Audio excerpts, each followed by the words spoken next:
This is Sam Reinhart. You're listening to Missin Curfew.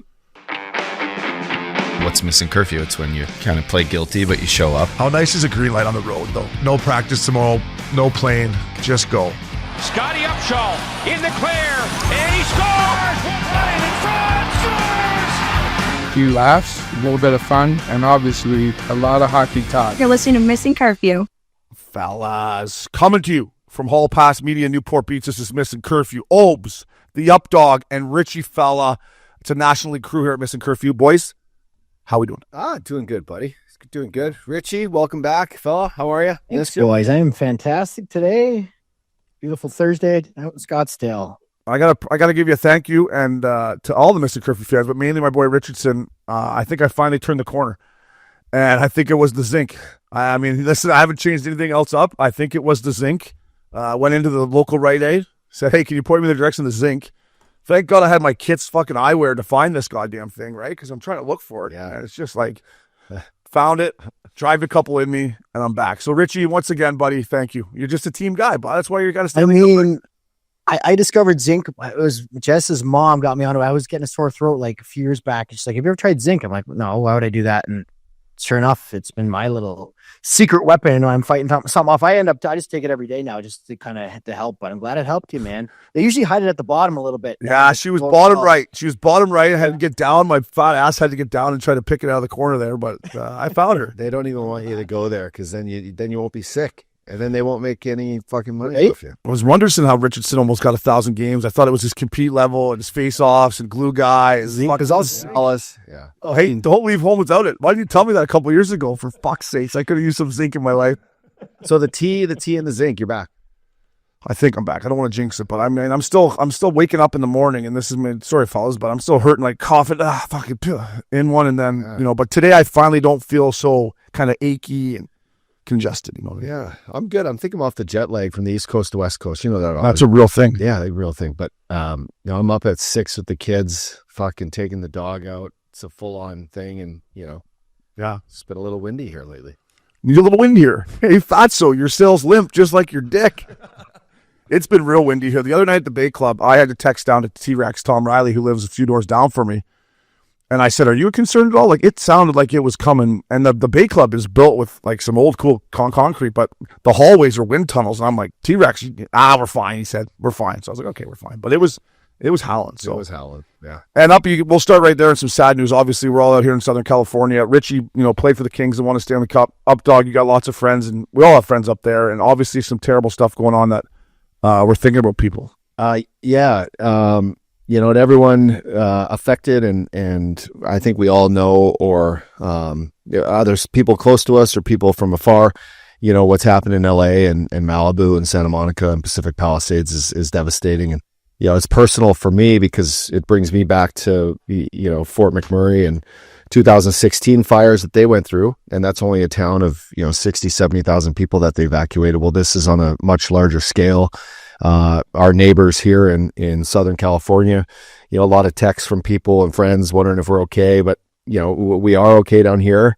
A lot of people down here opening doors for friends and for people that have been affected up north, but it's real shitty, man. And if there's, anything, that comes out of this, it's, hopefully there's no bad actors around that are, going out of their way and causing havoc, because this wind that we just talked about was gnarly. I've never felt wind like this here, mixed with, some, what you'd love to say, preventable actions by, the state and the county with no water, no fire prevention with the brush, mayor that's on vacation. There's a lot of things. The perfect storm really hit, and we're thinking about everyone, all the firefighters, hang in there, all the people that lost their homes, man. It's really sad. But Richie, I know this is, LA is home for you too for half of your life. So what do you think about it? No, I mean, obviously you said it well there. It's devastating. We had, I think 3 or 4 friends yesterday lose their houses right to the ground. So sad days. And, we're just hoping they can get some containment here. But I mean, like you said, there's a lot of things that went wrong there. People made some bad decisions, and old Gavin, freaking new scum. He's under my skin, I'll tell you that. But it's sad. I mean, we just sold our house there almost 8 months ago, I guess now, and With LA's been a part of my life for a long time, and that community, and Jess, my wife, knows pretty much everyone up in Hollywood and in those areas that were affected, and she just sold her place there too not too long ago. So we have a lot of ties there and a lot of friends, and a lot of them had even the people that haven't got touched yet, they had to evacuate and try to find somewhere to go. So it's really tough, and hopefully people get out of there okay. Yeah, it's well said by both of you. Thinking about Gunnar Gale, a buddy of ours, his pad's gone. He went up there yesterday to look at it. It's gone. The only thing left was his pool. So he was all right. He was down here in Newport Beach while his house was burning down. But what you guys did say, the firefighters and the first responders, like the 3 days that they must have had, you know what I mean? Like I'm sitting there on my couch watching it, thinking like these firefighters are out there fighting with no fire, with no water. They're trying to do everything they can. They're up against it. There's a third fire in the Hollywood Hills. When the Hollywood Hills started, that's when it really hit to me. I called Connolly. I'm like, Cons, where are you? He's like, I'll call you back. He's like, Kenley just left. Zulai just left. I'm okay, but it's over by Hyde, he said. Right now it's over by Hyde, and he's obviously, if you want to do nightclubs, he's One Oak, right? So he's down the street a little bit. Yeah. I said, what are you going to do? He said, I'm sticking her out. I said, you got a hose at least? He said, I got a hose, but I'm not. He was more worried about someone coming in and robbing his house, right? Yeah. So he said, I'm not leaving until. That's what a lot of people are taking advantage of the situation too, right? So it's not just the fire right now too. So it's scary. It was scary, man. I mean, it was absolutely humming there a couple nights ago. So, well said by both you guys. First responders, all the LA firefighters, we're thinking about you, and everyone lost their pads. Hopefully it'll just make everyone stronger here, boys. But moving on, boys, and some more fun news, obviously, is Tiger and Rory started the TGL Golf League last night. I watched the whole thing. We recorded on Tuesday, so I knew I had the Wednesday games. I had the Ducks and Flames game banked for after, so I watched the entire 15 holes. Listen, I think it has potential. I don't know if that's the first six that would have ran out there. I know Tiger's coming next week, and then Rory was the week after that. Listen, I think Shane Lowry's a beauty. I mean, when he said I hit that one a little chunky just like myself, that's literally a line I use on the golf course all the time. So I thought Shane Lowry was great. I thought your boy, help me out here, U.S. Open champ. I thought Wyndham showed some personality. I thought Ricky and Fitzpatrick were just duds. I think Xander was kind of rattled. I think he's so used to not losing on anything in golf that he was finally getting a little bit embarrassed. But I don't know, boys. I think it has potential. I really do. I've talked to some people that thought it was awful, but I think the technology is amazing upside. I do think there's room for growth here. Yeah, you know what? Golf needs something that's a little shorter, like something a little shorter to watch on TV. This sort of format I like. I like the gambling aspect. I love throw the hammer. I wish that like before the tee shot they can double down on the hole and really like spice things up. I think the rules on the hammer, Obi, need to kind of mature a little bit. It's got to be more aggressive hammer. Sparse it up a little bit. You can't throw it at the start? So you can throw whatever you want, but once they have control of it, they have the hammer. Now, I think once a team gets down by more than, I don't know what you want to call it, 2 or 3 points, they should automatically have to give the hammer back.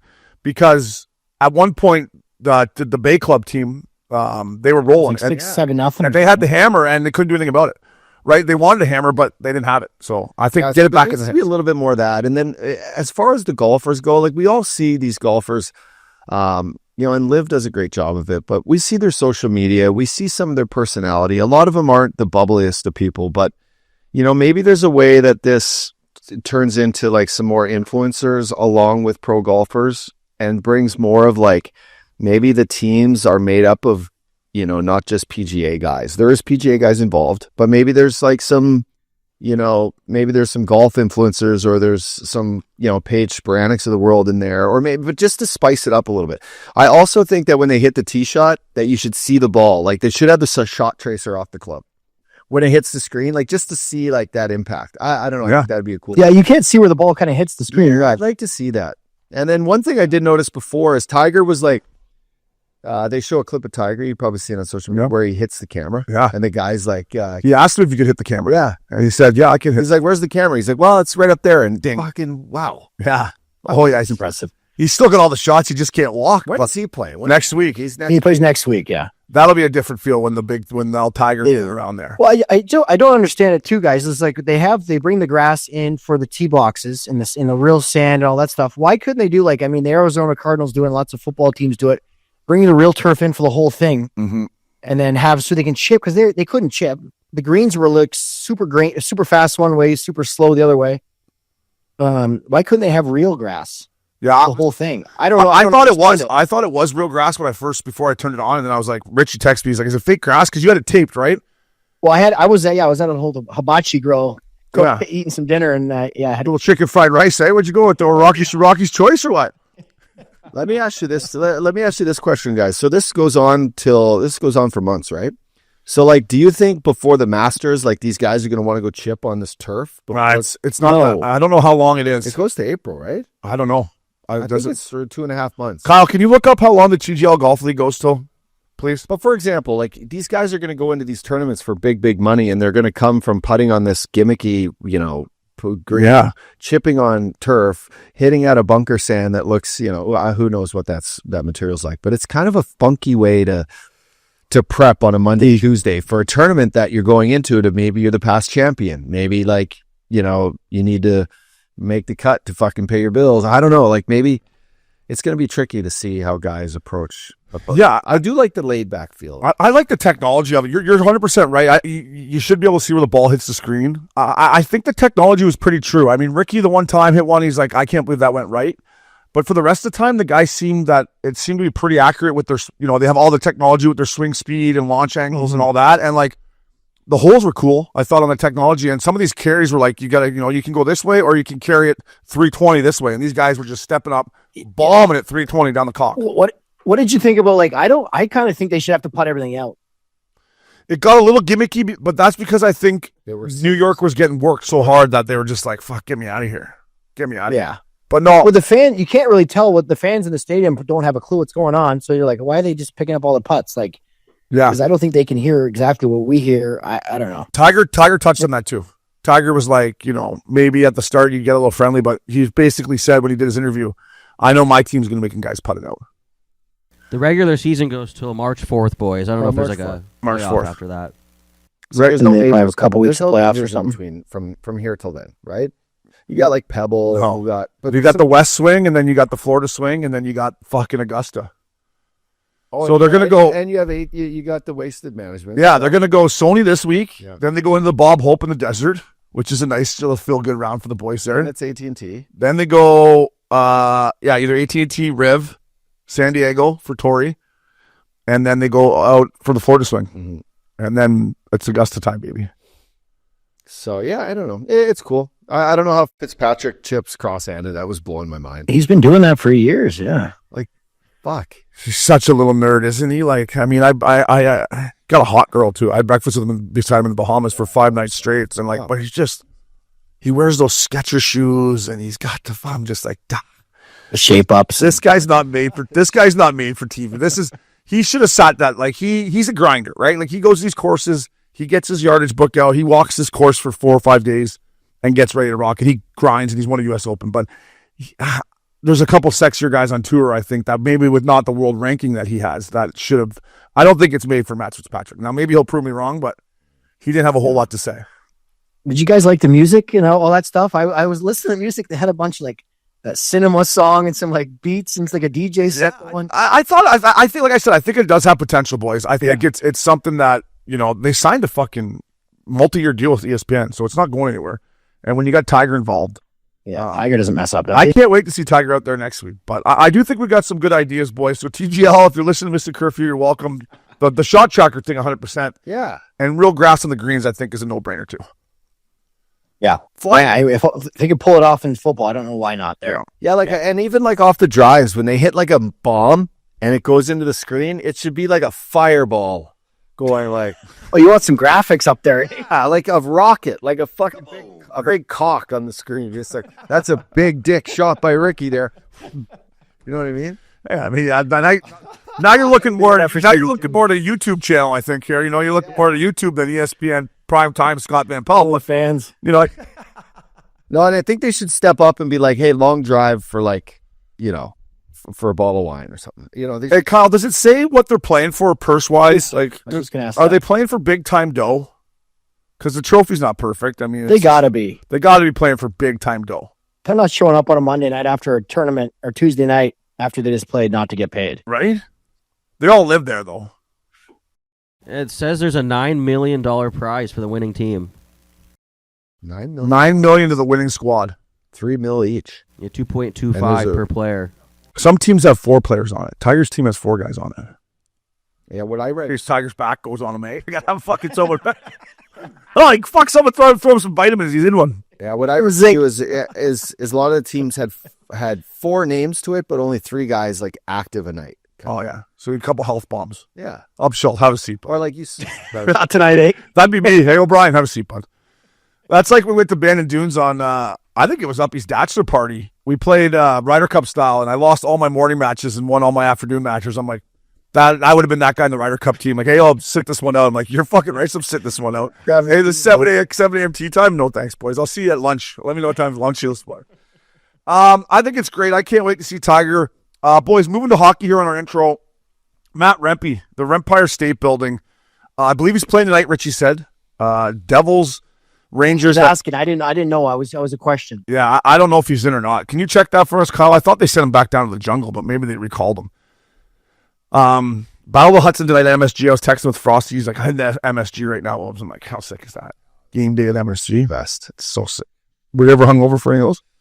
I don't know if I was ever not hungover for any of those. Even the whole swing through the Devils, Islanders, the whole thing. Did we morning skate at MSG a lot? I can't remember. Yeah, you used to go in, tape your stick, whether you skated or not. That would be one rink you'd want to get out there and just move the legs, right? I can't remember if we did or not. Like, I can't remember if there was like Nick's Jan at night before. It just depended on the scheduling, right? It didn't, sometimes you didn't. Yeah. I don't remember morning skating a whole lot there, but that doesn't mean I wasn't out there morning skating. How about Hudson Yards? Do you ever skate there? Chelsea Piers. Yeah. Yeah, snapped there a few times. Backhand sauce. Nice. Yeah.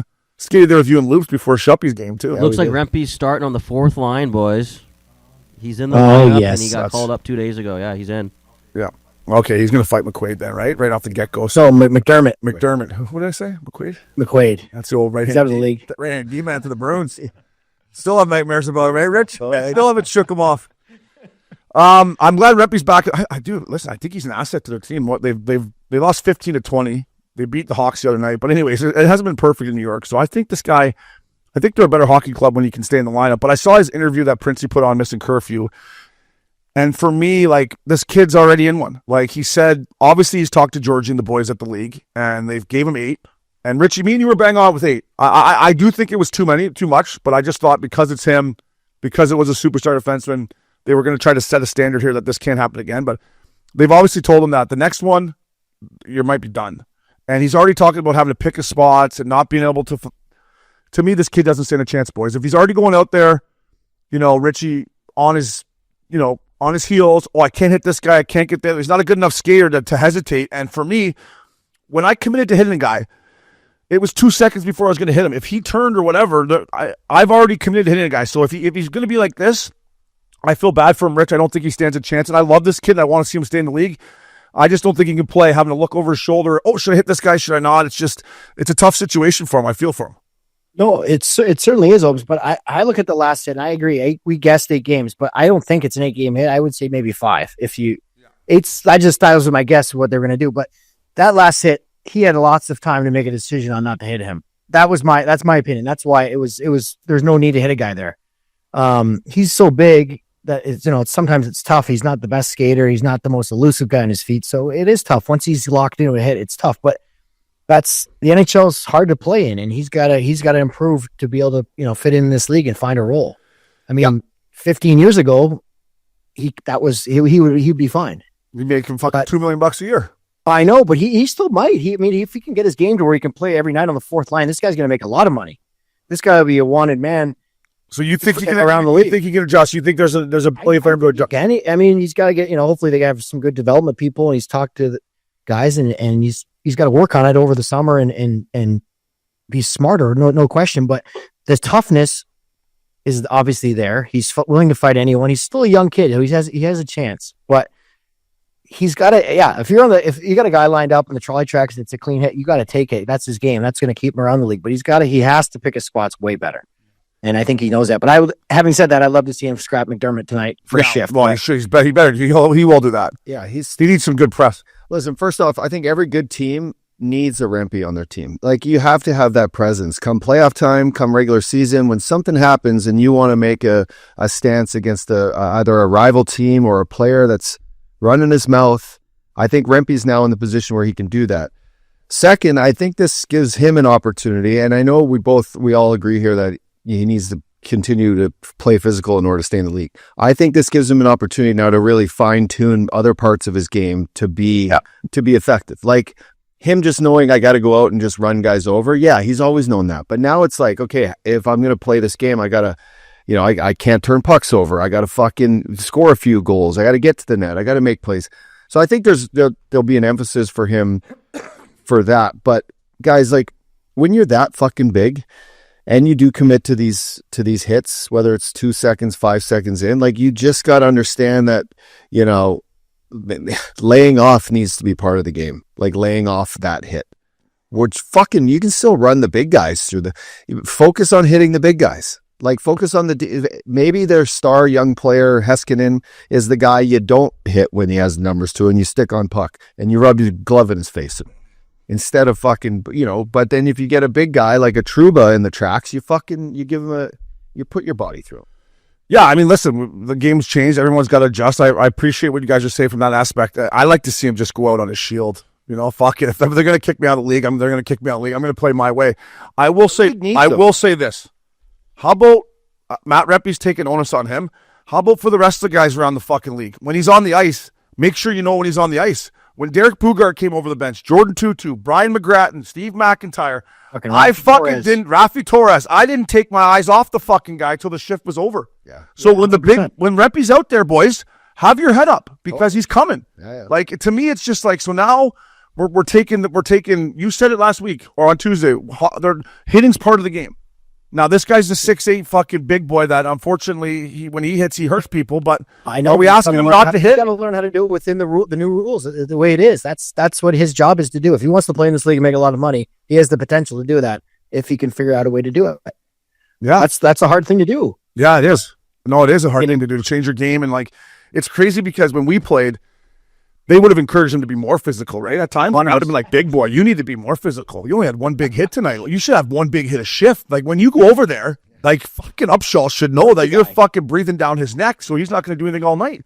Now he's like, the heavyweight, the big boy of the league's like, man, I really got to fucking tighten it up here. They're going to throw me out of the league. I'm like, and he's 20. Bobby Probert's rolling over in his fucking grave. No shit. And he's a young kid. It's actually fucked up. I'd like to see his bank account right now after having to live in New York and getting suspended. He's fucking probably got how much money saved up, the poor guy. I think we just underestimate just how big he is. If you sit next to us here, like, he's a fucking big boy. How tall is he up? He's 5'6", 6'8", 6'8". Okay, fuck, he's a fucking. Kyle, fact check that for me, but I thought he was like Can he shoot the basketball? You look at these kids, like, I'm big to some of these. Fox out. There's a lane. Man's fucking the size of the studio. Boys, and he can skate. Wikipedia and Google both say 6'9". 6'9". So, like, he's a monster. Like, he's like PJ on skate. And he can skate. He can skate. Yeah. Like, he can keep up out there. No, when I know how big he is, because when I turn the TV on, he's out there. I'm like, look at this guy. He's like, remember the old ice hockey game when you had the skinny guy, the fat guy, and he gets out there and he's just like, yeah. It's chaos. It's a sin for the game if they can't find a way for him to play his game, but just not kill kids. Like, kill them, but just not. Well, would you both agree there's some onus on the guys to have your head up and let them know, like, when he's coming? Yeah, but these kids, they don't. Yeah, that's not how they play anymore. Well, if you don't want to get your bell rung and get hurt, yeah, you should have your head up. It's Yeah. The Heiskanen one, the guy was back turned for 3 or 4 seconds. That was a bad one. That was a run for sure. That was 5-minute games. 5-minute game. I'm not saying it's not 5 minutes. It's not 8 games, but it's. I'm not saying this kid should. I'm saying he shouldn't be talking about getting kicked out of the league here. Like, Ray Tico, I love you, but go back to what Rafi Torres did, and I love Tico. I take him on my team any day of the week. All of us would, but has it come that far, boys, that now this kid is literally going on national television saying they told me if I do one more thing, I'm done. That's how I took it. Maybe I'm over exaggerating. Yeah, he's gonna get the Rafi Torres 40-game suspension, and like he can't come back from that, right? Like it's So I mean. We shall see. Indeed, boys. We shall see. Rempe, I'm with you, buddy. Though keep playing hard for the kid. I'll tell you that. Keep the hands down a bit, and if the numbers are to you, don't hit them. But other than that, fucking drill. I don't care what anyone says. Last but not least, here we've been talking about outdoor hockey. Nobody bags on the Winter Classic more than me, but I'm excited about this one, boys. South Florida, see you there. January 2nd, Panthers Rangers down at the Miami Park, Lone Depot Park, has a retractable roof. And then Stadium Series, Tampa, Lightning Bruins, see you there as well. I just think this is great. I mean, I don't think it's the complete answer. We'll see how the ratings come out. But I'm excited to see hockey in Florida outside. I was watching Pat McAfee this morning. They're sitting at the Orange Bowl in hoodies. It's 40 degrees out in Florida right now. So it's not going to be too hot. They can make this work, and I think it'll be all right. Yeah, they definitely didn't listen. Definitely didn't listen to Obi say that the Winter Classic's just a dud, and because the Winter Classic the next day. They're not listening to Missin Curfew. No, they just announced that they're doing it the next day. But Batman, eh? I mean, fuck, a Panther alumni, eh? Should we get in there? Well, listen, you're going to get your fucking wish because Bobby Lou posted out on X to Hank. Alumni game outdoors. I've always wanted to play in one because our boy Tortorella scratched him in the one that you played in that Heritage one, right, Rich? Yeah, that's where Torts started Eddie Lack over him. He scratched Torts, put him in Eddie Lack in there. And that was the end. Was it Lou and Van? That was it. See you later. And then we got. Can I ask you guys this? Why are they not? This is the only problem I have with that. I still don't love the outdoor games, but I love the Miami one. But why aren't the Florida teams playing each other? It's a fair question. I don't know why. They wanted to squeeze two good teams. But why would they not do that? And you can do another game somewhere else. Why do they need to? I don't know. I think those would be great. People could drive 3 hours down the highway, watch the game for both fans, and they have great games anytime they play. That's what I'm saying. They're like those Sunshine State series they had was one of the best ones I ever saw a couple years ago. Yeah, the Sunshine State Fuckfest is Updog called. That was an unbelievable hockey playoff series. Yeah, you know what, guys? I think you're onto something there. Like, why not? You spend so much money to build it out and to build the rink. And to maintain it all. Why not showcase like 2 or 3 teams there? Yeah. Well, you're going to get an alumni game because anytime that Luongo and Henrik talked about it on the King talked about it on TNT, so it's going to happen. So I don't know how they felt about you cheering for the Oilers last year, but fuck. Other than that, they might have you back, okay? So, buddy, last year we're at game 7, eh, Rich? We're at game 7. This is not my fault. Got the Oilers 7, and I'm fucking staying down in South Beach with Mac Miller, and Uppy calls me. He said, "Hey, Sheldon, that beauty, Sheldon Witzke, who put on the alumni game, says he wants to put a plane around the rink saying, 'Go Oilers' with Missin Curfew on it. How do you feel about that?" I said, "Well, listen, I got the Cats, but it's your podcast too. If it's, you want to do it, do it." So fast forward, there's the fucking thing coming around the rink, and I'm texting Thordy, me and Uppy and Thordy on a text. I'm like, "Thordy, we need those alumni passes." He's like, "I'm working on them," and then he takes a picture of the plane. He's like, "But this ain't fucking helping." I'm like. I go, that was all I'm showing. I got my Matty Kachuk Missin Curfew t-shirt on. I need my pass, bro. It was fantastic, but it wasn't I had nothing to do with it other than just getting a heads up that it was going down. I'm like, I'm not writing the check here. It's okay. It's fine. It's all fine now. I know. No, it was Sheldon's idea. It was. Yeah, that beauty. So I love it though, boys. The state of Florida. I'm going to be at both those fellow tour. I can't wait to get down there. So before we go to break, don't forget this show is presented by DraftKings. DraftKings, the crown is yours, fellas. We'll be right back. Welcome back to Missin Curfew, fellas. The worm, he's up to it again. Corey Perry is my Missin Curfew dog of the week. Throw the game on, like Updog said before we started recording. Big Zadorov, the big fucking Russian, what are those big trees called? Pine trees, I guess. Takes it to the net and fucking drills Skinner. Pretty good. Yeah, real good. I went, here we go. And then the Oilers went up 3-0. And Trent Frederick, who we love, friend of Missin Curfew, comes out and challenges Pears. And Pears fights him at center ice. Didn't go great for Pears. Doesn't matter. This kid's younger, probably tougher than Pears. But for me, I'm still sitting there watching this, boys. And I'm like, Corey Perry is 40 years old, 41 years old. Got over $100 million he's made. He's got his Stanley Cup. He won a fucking Hart Trophy. And he's out there on a goddamn Tuesday in Boston fighting a young kid that's way tougher. So Pears, I love you. You're Missin Curfew. Dog of the week and Updog. That's why he's still playing, man. I love it, man. And to be a guy that never, he'd fight once in a while, but now knowing his role on a team with a chance to win the Stanley Cup, 1 game away last year, he's tiptoed right to the finals, I think 4 times in the last 6 years. I mean, he's definitely, he's played his role and played it well. A guy that every team, needs, but to watch it go down like that, it's great. But his team, I mean, look at the respect he gets from the guys. Look at the respect he gets from us talking about him to to guys around the league. And I bet you Frederick after that, like, tapped him and said, buddy, thanks for that. Yeah. I needed that. Our team's getting fucking asses kicked. Yeah, and he didn't have to fight him, right? Rich being up 3-0, Pears didn't have to fight him, but answers the bell and is just like unbelievable. I mean, that's what Corey Perry's done since I mean, we played against each other since we were like 10 years old, same age. This guy's been a warrior since then. He just does everything well, competes hard. Like you said, he's made all the money in the world, has won everything in the world. And to fight it at 39 years old, a tough guy that you're probably going to get beat up a little bit. You got to give him a lot of credit. I give him tons of credit. If I had Corey Perry's bank account, I'd be living here or Boca or somewhere, and I'd be on the lake in the summers, and I wouldn't be fighting Trent Friedrich at TD Garden. I tell you that right now. So, Perez, you're a better man than me. Mark Prince has a dog of the week here. Ole Jokinen, who we all played against. Did you play with him? I never did. No. I just missed him in Florida. He was gone by like 2 years. Yeah. We played everywhere, right? Toronto, Calgary, Florida. I'm missing a bunch of other places. He played everywhere. But he was in Florida forever. He's the captain before I got there, yeah. Great shootout guy, wasn't he? Didn't he have a good little shootout mover? That's UC Jokinen. Yeah, that was UC Jokinen, I'm thinking. But anyways, there's been some clips of him servicing from the Swedish, the SHL. This guy is the John Tortorella, the old school John Tortorella of the fucking Swedish Elite League. I mean, his rants, I can only imagine he's going to chew in just like every other Finn does when they're fucking not playing hockey or even when they're playing hockey. But everything he's saying was just an old school mentality. But I'm like, everything he said was right. So for him, it's great content. Princey, good on you. But Ole Jokinen's Princey's dog of the week, my man. Yeah, the Finnish guys, when they get mad and yell, they got marbles in their mouth. Oh, it's great. English is very broken. Yeah. But the message, and the message well. Did you ever have any Finns that used to like really fucking get mad when you play? Oh yeah, fuck all of them. You Harleen? Are you fucking you Harleen? I mean, Tamu. No, Tamu. I mean, Tamu would get mad at the refs. I can't believe they pay you. I'll buy you out. That's what Tamu. They pay you for this. I'll buy you out. Tamu would say. Tamu would be 5 feet offside. That's not offside. They pay you. Yeah, Chemo Timonen, he could fucking have a little nasty streak to him, too. Yeah, Harleen's the one that comes to mind for me. My other Finns I played with, UC Jokinen, pretty chill guy. Sammy Salo, pretty chill guy. What other Finns did I play with? I gotta play with a few more. They talk very similar. They all have the same accent. Exact same. Yeah. Sammy Lepisto is my boy. Yeah. I like the duster he had too. The duster going. Great duster. Jokinen. Yeah, great duster. And the hair slicked back, right?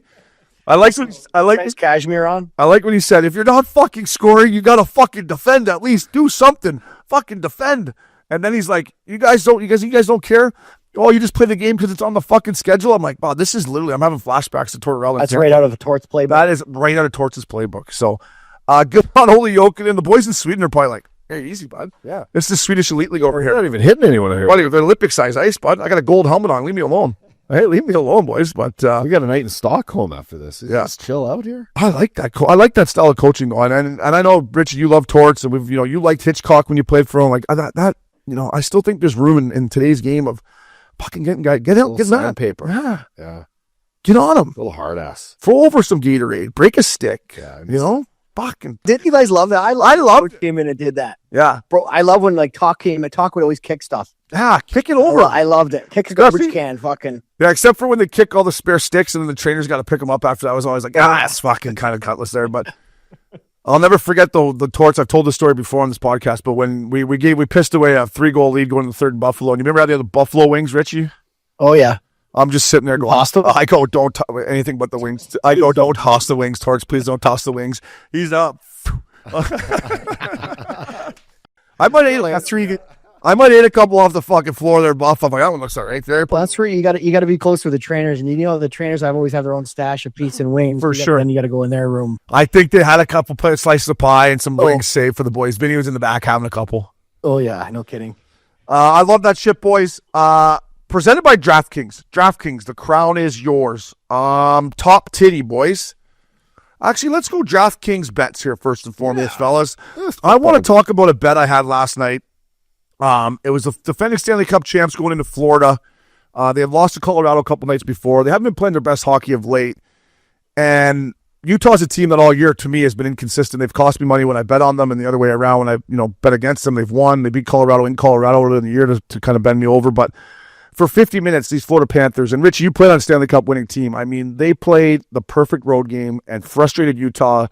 Jody Shelley went over and did an interview with the coach of the hockey club. Help me with his name, Rich. What's I just fucking went blank there. Tournier. Alex Tournier. He's like, how you going to, he goes, we need some greasy ones. We need to get to the net. We need to get the inside ice. And Shelley's like, good luck with that. He goes, thanks. We're going to need it. He's like, you could just tell Uppy that they went in there, took a couple dumb penalties late, and the Utah Hockey Club got one, but good win for me. But I want to talk to you boys about, like, that's a Stanley Cup winning team, right? You go on the road, you take care of business, and you get out of town. Yeah. And our guest today is just the prime example of they're a confident group, boys, that, you know, if they drop one, drop two, it's unorthodox of them. They're going to give you a good game. It was a smart bet by you. It's a smart bet. One of the only smart bets I've had this year. But like Utah's a young team, new building, right? Like you got the Cup champs coming in. You know they're pissed off. You know they've lost a couple. They had a day's rest. And you know that they're just going to give you the best. And what you just said, they got smothered. They played a perfect game. You know, they didn't let anything in. And then Bobrovsky, these goalies, these elite goalies, and Richie, you know this playing with Quick for so long, but like, you're not going to get them on like a weak slide, like, right? If they have one bad game, two bad games, leave it to the goalie to pick you up and give you like a confident run where you get up a couple goals. It's just like good night, sink kite. So I don't know. It was a great bet by you. And for the Utah Hockey Club, I mean, you got to look across the ice and realize that this is why these guys are the champs, because they play games like this. Yeah. And it's, you say the goaltending, I mean, Bobrovsky, when he's on, he's as good as it gets, but yeah.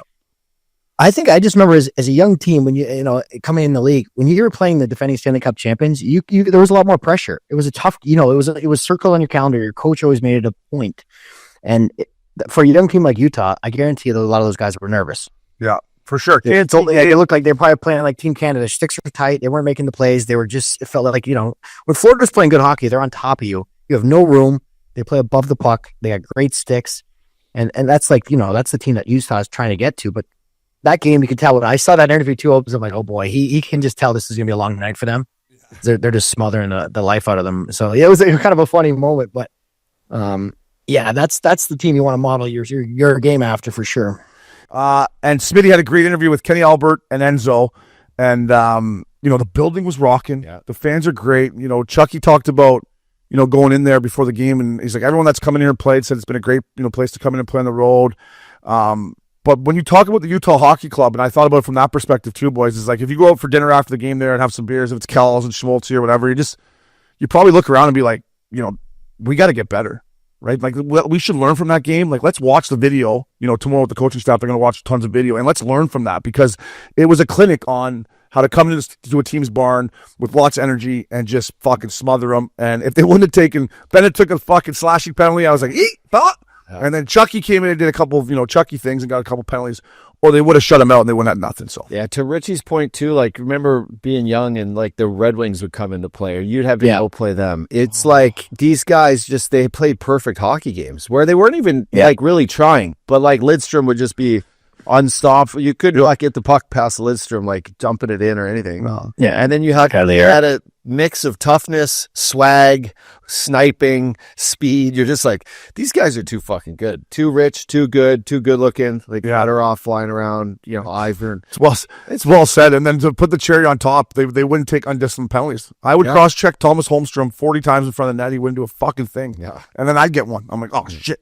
And then they were scoring the power play. Yeah, and then he tipped one in. I mean, I must have cross-checked him. I don't know how many times, but especially when I played in Nashville in the Central with them. Like, he's just a robot. They were just fucking machines, and they came in and took care of business. Now, Florida has a little more...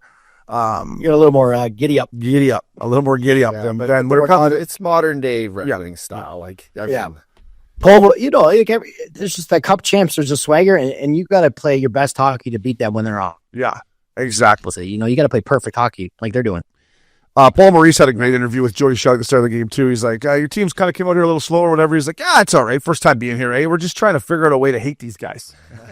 Just trying to figure out a way how to hate these guys. So I'm kind of okay. It's so nice they're here. Yeah, he's like, I'm just trying to figure out how to hate these guys. I'm like, well, give Chucky a couple more shifts out there. He'll fucking cross-check somebody. He was stirring it up a bit. So Chucky got a fucking little phantom cross-check on Ian Cole, but then he slashed him 4 times, and then he drove Kesselring's head into the turnbuckle. I'm like, oh, they're going to get Chucky for a double minor here. They only got him for fucking cross-checking. I'm like, that is a little, you know, because you're big leash now. Yeah, exactly. A leash. Yeah, well earned one.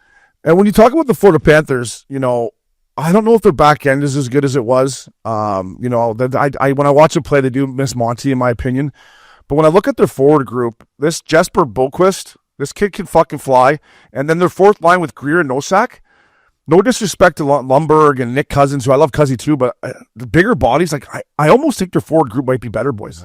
Like I almost think they might be better, Rich, than last year. Yeah, who was the other fourth line? That AJ Greer, Thomas he was Nosek. in Calgary last year. Thomas Nosek, who was in Boston last year, is a big Checo, and then I don't know who this other kid is.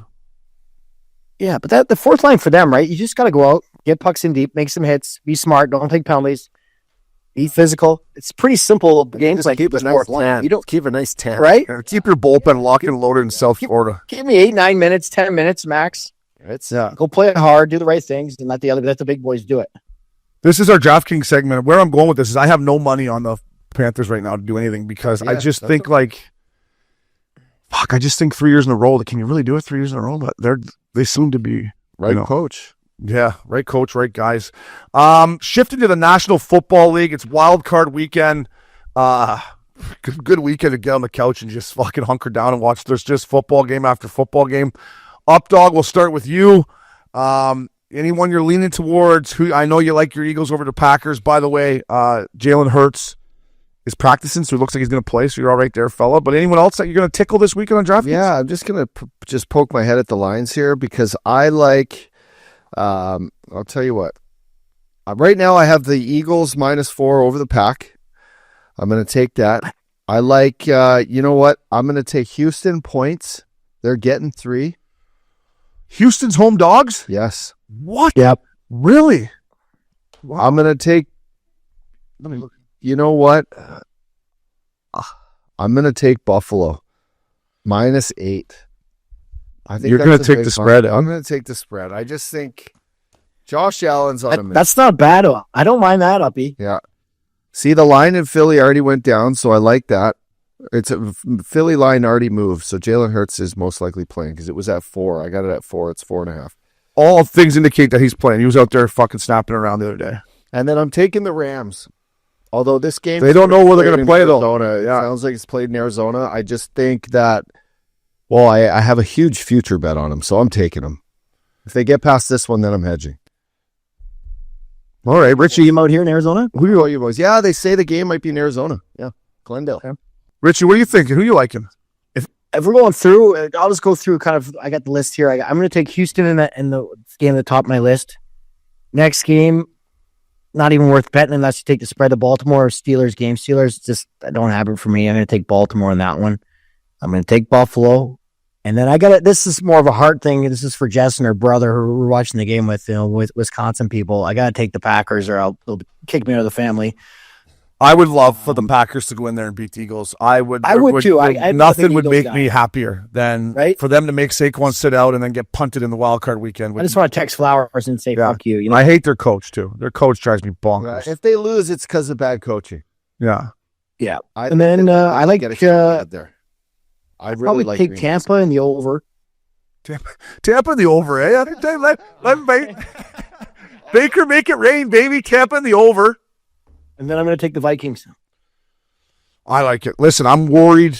I'm worried about Buffalo. I'm worried about the Broncos coming in there, and I don't know. But I got a money line parlay. You boys know how I like to take the money line. Real men take the money line. I got a Texans, Ravens, Bills money line parlay that will get you plus 240 on DraftKings. So, I might touch that right now. Yeah, I like the Texans at home. I can't believe they're underdogs. The Ravens, like you said, and I do think the Bills win up, dog. I don't know if I'm with you. I don't know if they cover. But to me, that's what I'm going to do on Wild Card Weekend. And then straight up, I will probably take the Buccaneers at home because I love Baker Mayfield. And what's the line on that Packers-Eagles game? Sorry? 4.5 it moved to. It was 4. 4.5. Game time could be 5. The Eagles are so good. Yeah. They're so, as much as I bag on them, they're so good. I'm going to probably stay away from that one. And then Vikings-Rams, depending on where it plays, it would just be ironic for Sam Darnold to have the year he had, and they lose the end of, they win 14 games, right? Did they win 14 games or 13 games? 14 games they won. 14, I believe, yeah. And they got to come out here and play in LA, and, Yeah. I wouldn't count LA out. No, Stafford can make it rain. Their coach is a genius. He can sling that thing. That receiver, Nwuka, that guy catches everything. I mean. That game's a tough one for me. That one's tough. Well, we got some action, boys. We got some action. It's wild card weekend. Enjoy it. My money line parlays, Texan Ravens Bills, plus 240 on DraftKings. Tickle that, fellas. Which brings us to our DraftKings lock of the night. The Updog was being a team guy last weekend. He was flying back from the Bahamas. He said, hey, I got a lock. He took the Jets. They lost. I had the Knights over the Sabres. They won. Richardson had Richie. It was such a tough beat, man. And then Jay Swish had the Sharks. So Updog, who you got, fella? I'm taking the Edmonton Oilers, boys. I'm ride or die on my oil. I'm counting on them to get a little road match here, a little road match in Chi-Town. But let's consider that Pickard's probably the goalie, as you might have thought. Line will be probably 3-1.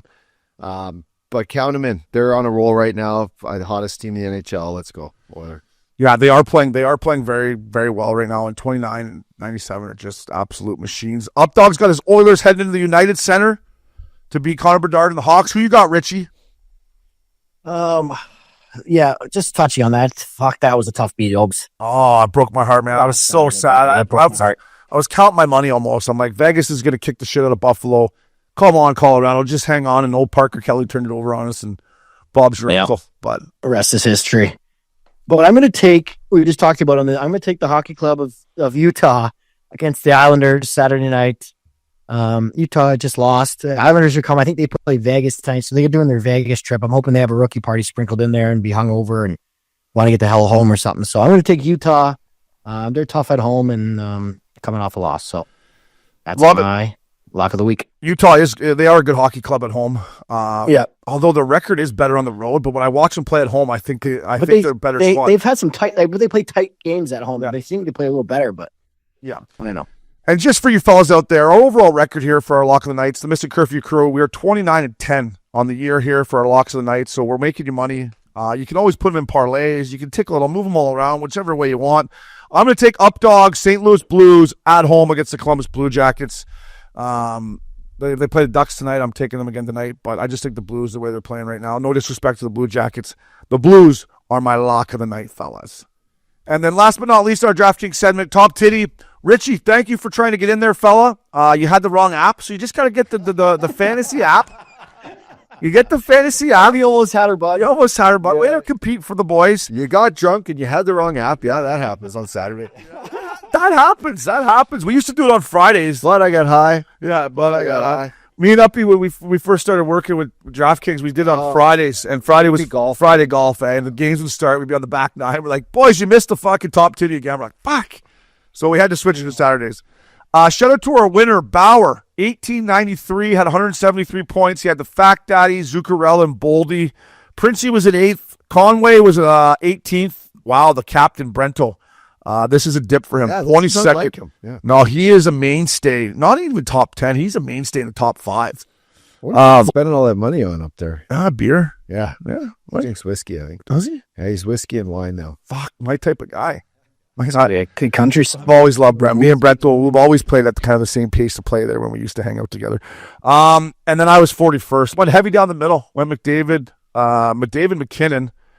And to be honest with you, boys, I think it cost me. Let me pull it up here real quick. My contest. What do you get for winning this thing? Like, what's the payout? Depends on. Okay, so good question. So this guy Bauer won $106. It depends on how many we get in there. A full field is 100. We had 59 guys in this week. So if you ever get up to 100, first place guy would win a couple $100.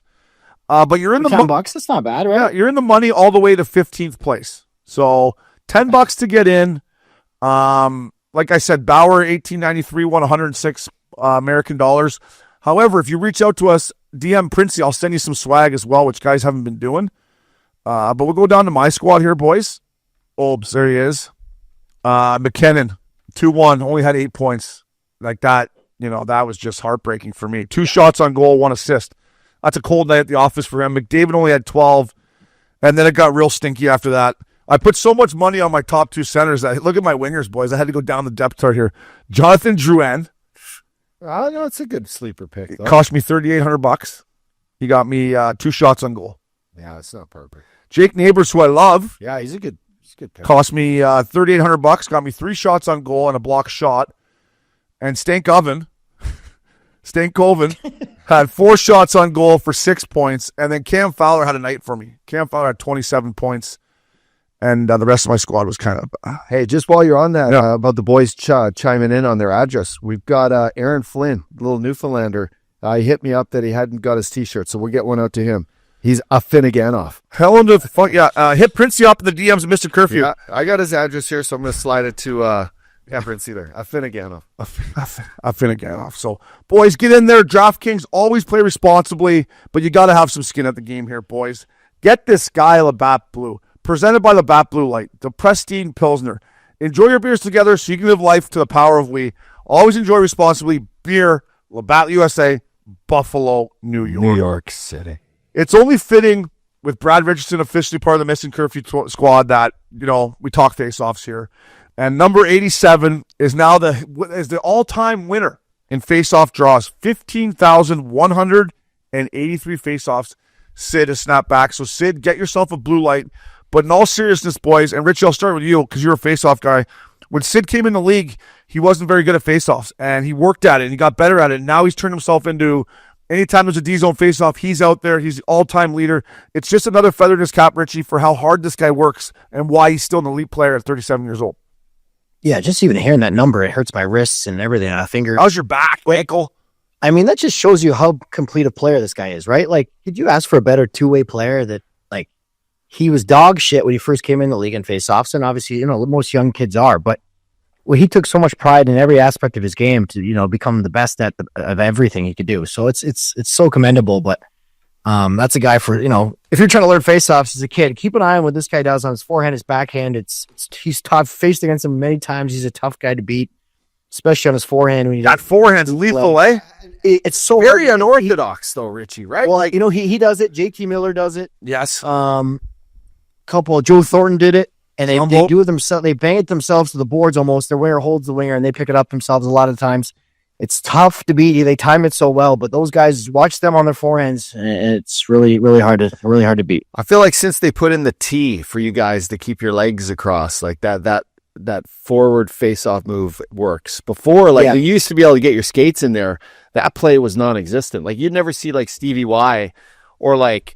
Some of the face-off guys before do that. Everything was backhand. The first guy I saw do it was, I know exactly. The first guy I saw do it was Jumbo.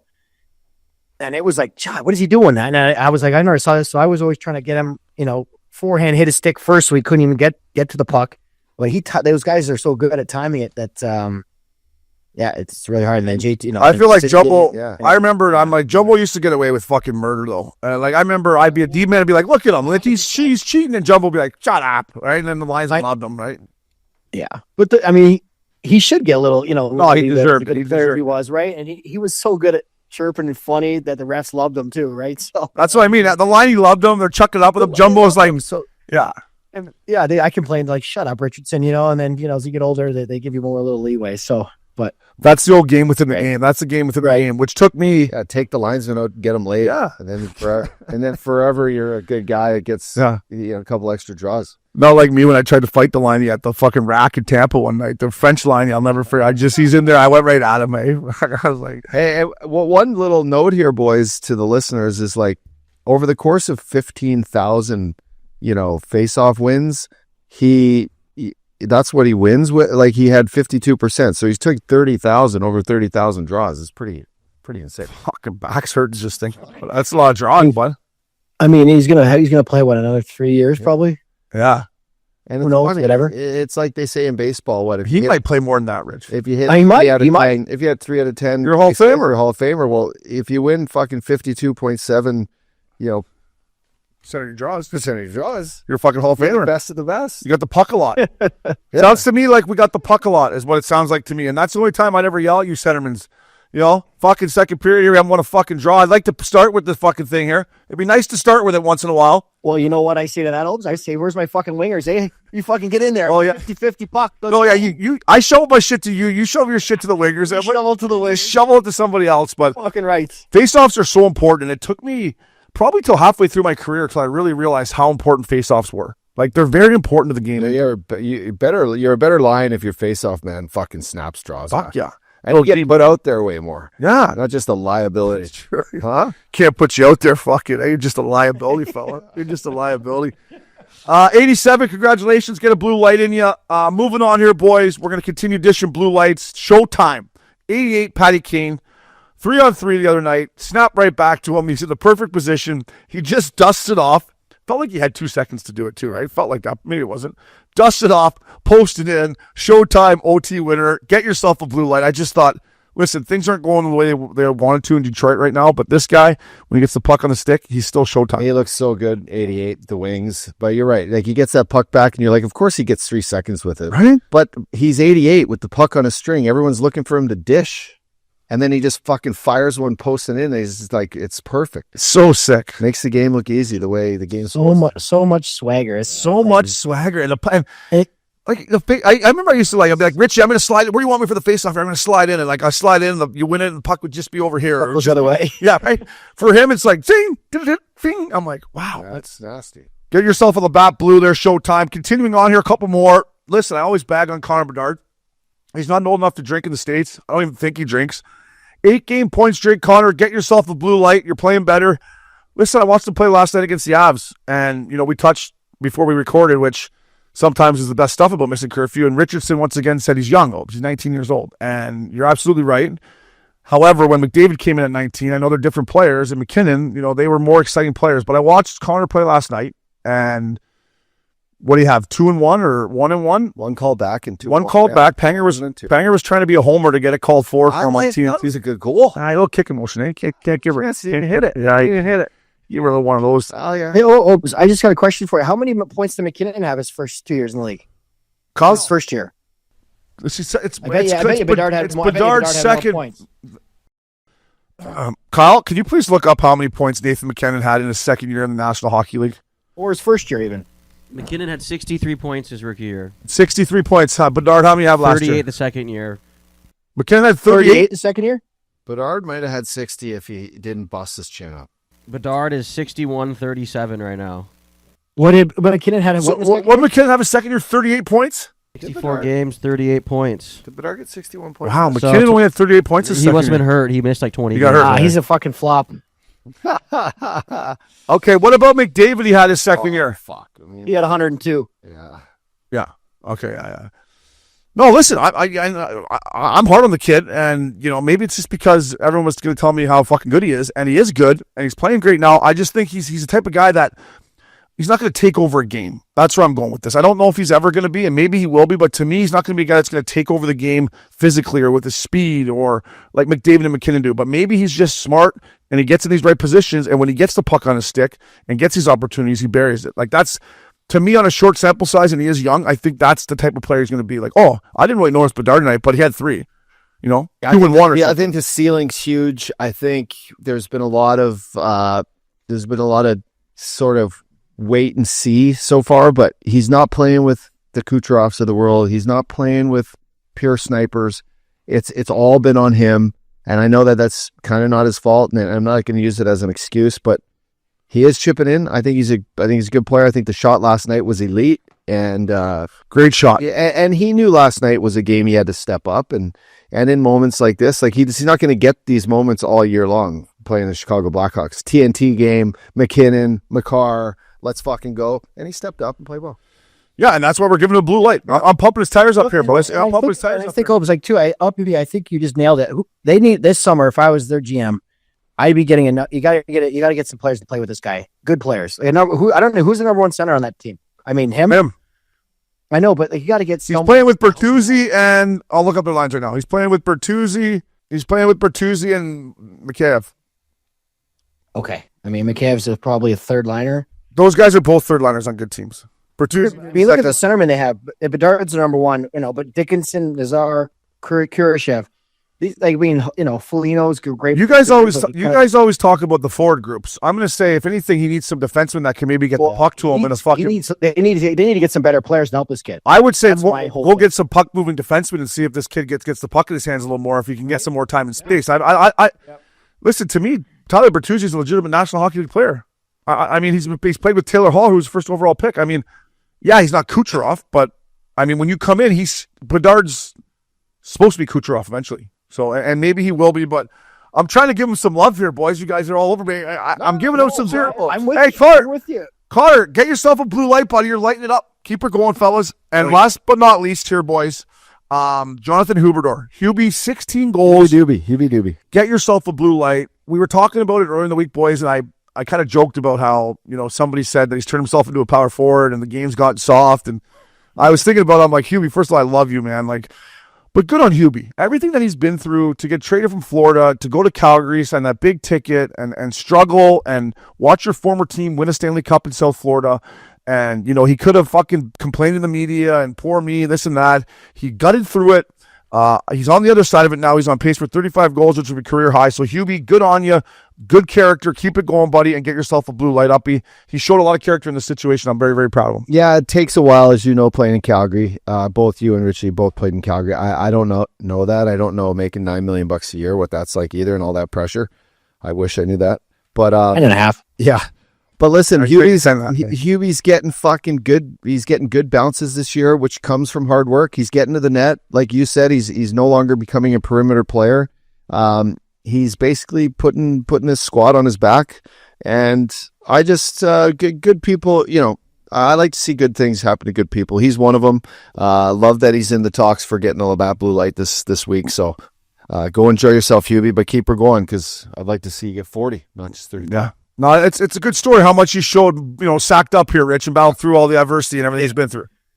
No, watching him a lot over the last couple of years, he's this year, like LP just said, he's not playing the perimeter game. He's used to playing that soft little sauce past the middle turnover. He's actually going to some hard areas and he's getting rewarded. So it's really good to see. And I think power forward's a stretch, but he's playing way better, and he's actually been carrying that team the last few weeks. So it's good on him. I know he's a good guy. They're fun to watch. I like watching the Flames. I like Kadri. Yeah, I do too. I thought, listen, Anthony Cirelli's obviously a great pick for a fourth line center, but I'm thinking, Nazem Kadri could be fourth line center of Team Canada too, right? I just, I love Kadri's game. He competes every single night. Hubie's playing well. Kumenchkev, the Russian kid, I like. Obviously, Weezy's baby on the back end. Anderson. I watch a lot of Flames games, and I'm pulling for them, and they're proving a lot of people wrong. So, Hubie, good on you. That was get this guy Labatt blue. It is milk carton time here at Missin Curfew, boys. We've been talking about Jim Montgomery. He's come in there, and everything Monty's done has been great. Well, Monty made the fucking St. Louis Blues dress and drive in Minnesota. All I got to say, Monty, is day off. Anytime you come into a city and they say you got to dress and drive, you say, boys, get a little sweat in, have a little fucking bike ride, get a little lunch. We'll see you tomorrow morning for morning skate, because there's nothing worse. There's nothing least National League than dressing and driving. I fucking hated it. You get on the bus, you got your stick, you practice, you get back off. You're like, what? Do we really need that? Do we need that 40 minutes? Fuck, one better. When I was in the minors, boys, in Milwaukee, it was so bad. We used to get dressed at the Bradley Center, have to get in our own vehicles, and drive to Wilson Park, which is 30 minutes away. I mean, every day. Because it was the Milwaukee Bucks used our practice rink, our game rink too. That's a long year. And this my car fucking broken into when we were out there too. Like the wheels, they fucking hijacked the wheels right off it when I was on the road. But yeah, Wilson Park. I mean, talk about just miserable jumping in, and no one's driving Escalades. We're in the minors. Like you're fucking jumping. Like Greg Zanin had a little Nissan. Like it was like where I said, what the fuck. Yeah, I mean, with all the analytics out here, like what's the thing to say? You put your gear on, you get in a car or a bus, you drive, you practice, you get back on the bus. Like, is that good for the body? Is that good for the body? I find a yoga class around it. It's not good. I'll tell you what, it's not good. It's not good for the skin, Rich. It's not good for your skin. Just tell the boys, go down. Let's meet at the hotel gym, or get a ballroom. We'll get the bands out, or get us some bikes in there. Exactly. Just ride the bike or something. Yeah. You don't need to go to the rink. I hated it too. You end up with the Hosa rash. Yeah, no kidding. You get to end up with the rash where you don't want a rash. I'll tell you that. No kidding. That happens when you're not just riding and dressing either, by the way, boys. That happens just on a long swing sometimes. But I would say if I'm on the NHLPA, if I'm in the room, Hainsey and the boys, I'm getting that in the next. Oh, dress and drive. Yeah, next NHLPA. We're not dressing and driving. If there's not a fucking legit practice rink that's NHL quality, we're not fucking jumping in. What if they're going to an outdoor rink? Outdoor rink's different. Yeah. But I still think you give the boys a day off, especially in Mini. You don't want to get cold out there. Go to fucking have a nice lunch, get a bowl of soup, Have a bowl of soup. Yeah. Go. Get back in the wrap. See, it's probably Go get a massage. Yeah, and fucking go have dinner. You know the reason why they make these guys do it is because there's probably guys that just like to get right back in that wrapper all day. Oh, they'll lay in bed all day. You have to get them up at least do something. I'm not saying a complete day off. You got to put them through you got to get a sweat going. Get a little. Just go down to the ballroom B or whatever. Do a couple karaoke's, fucking, a couple with the hips up. Have the soccer Play soccer. It was such pretender boys when we had to do that. I'd get in there and I'd change and I'd sit there, just going. These guys are better pros than you.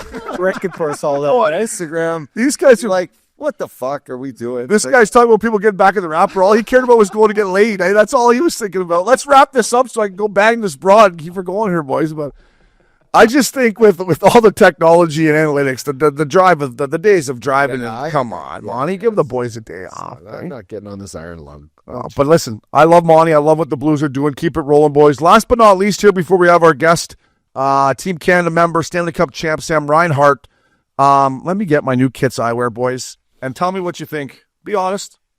You look like an American. Does it make me look fat? No, your face does. But you can pick out the frames, anything you want. It's a little Drew Carey-ish, maybe.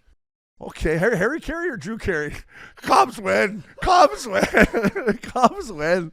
Hey, by the way, though, those would look good with the right outfit, I think. You don't like the fucking lavender with it? You want lavender where you got a blue and red? I could dress these babies up with like that's what you want. Jacket or something? I wouldn't maybe see with a little leather on or something, a little leather jacket. I could throw in a Johnny V leather and a V-neck black tarp free and see where this takes me. Yep. Oh, yeah. I think I like it better with that on. Right now, the progressive lenses are unbelievable. I got the Blu-ray and the little ultra thin ones that they recommend. And Dog, you teed me up. It's presented by Kits Eyewear. You've seen us and the fellas rocking them. Now it's time to get yourself into the game. Go to kits.com and grab a pair of progressive glasses starting at just $78. Use the code curfew to grab your pair today. You'll thank us later. Boys, they're unbelievable, but I'm sitting on my couch at night now. I need them. Like I'm anytime I'm looking at something, even watching the game, I like them a little bit better. So you can go on there. You can pick your lenses. They're unbelievable. A guy who must have had his Kits eyewear on the other night, Weegsy, baby.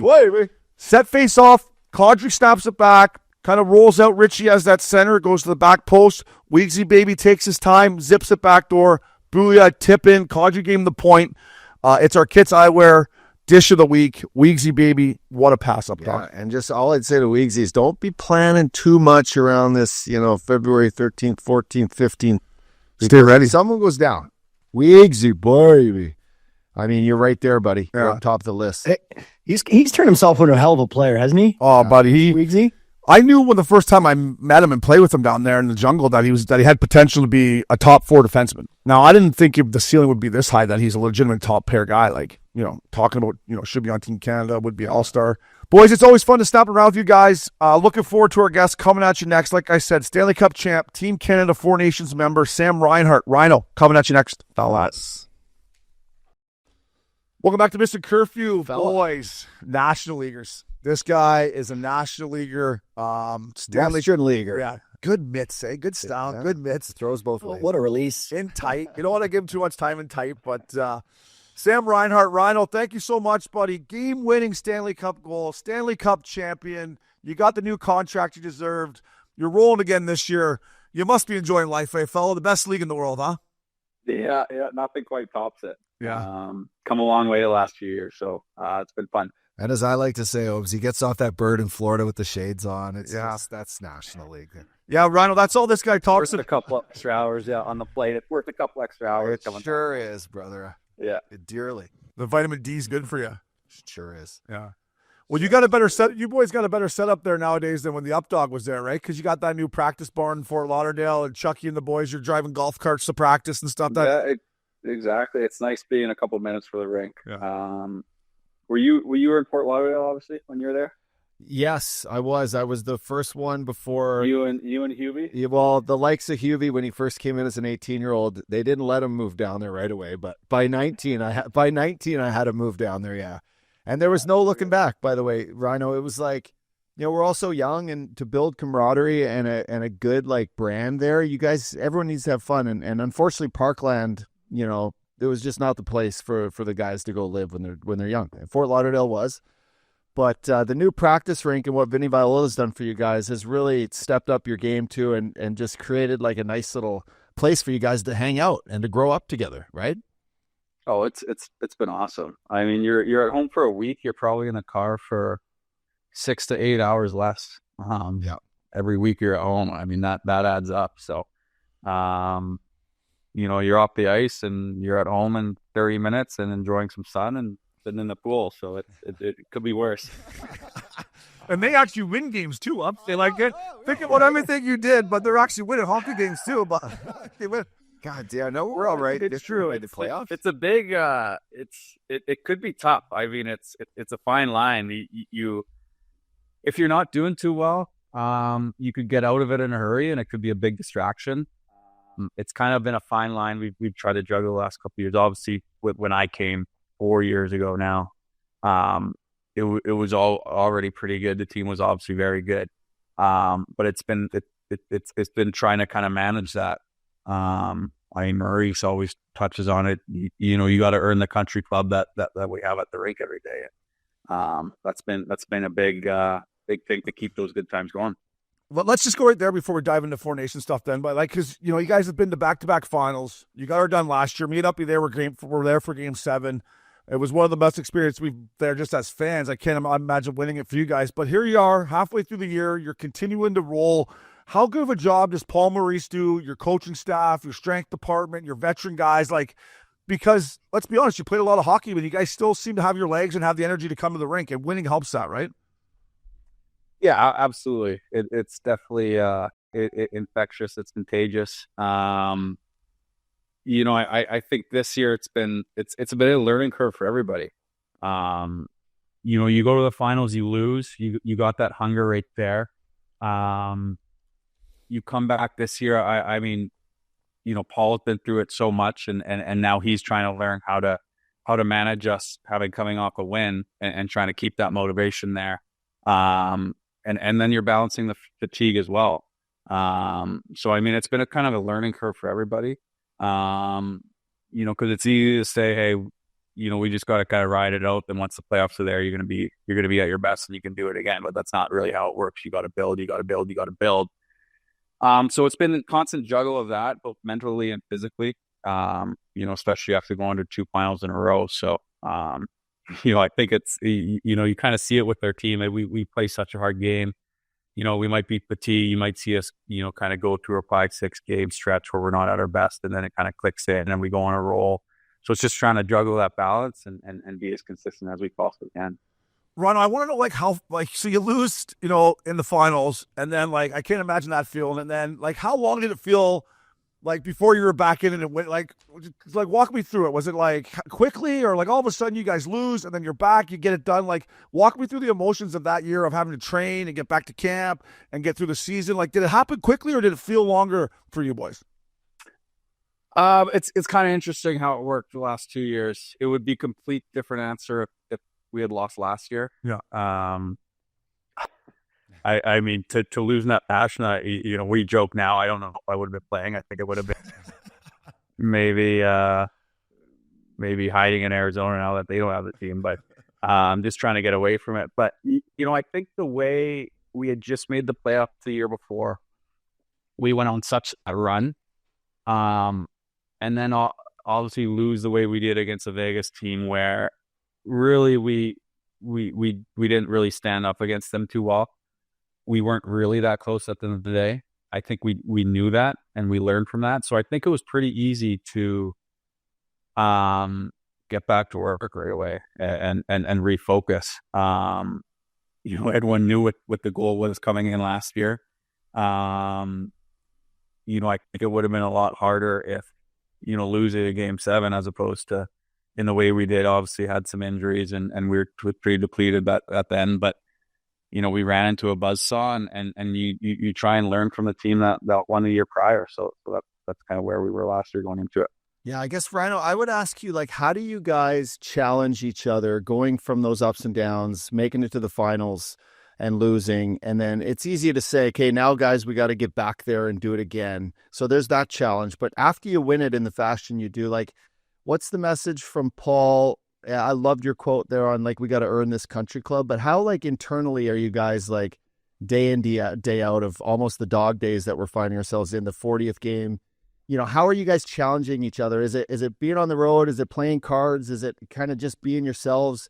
Because you guys got to have this like super confidence to your group. You play like it every night, but how do you guys like internally challenge each other to get back and to create another story, like another thing that you guys are creating, and you're building a dynasty? So what are those internal challenges like amongst yourselves?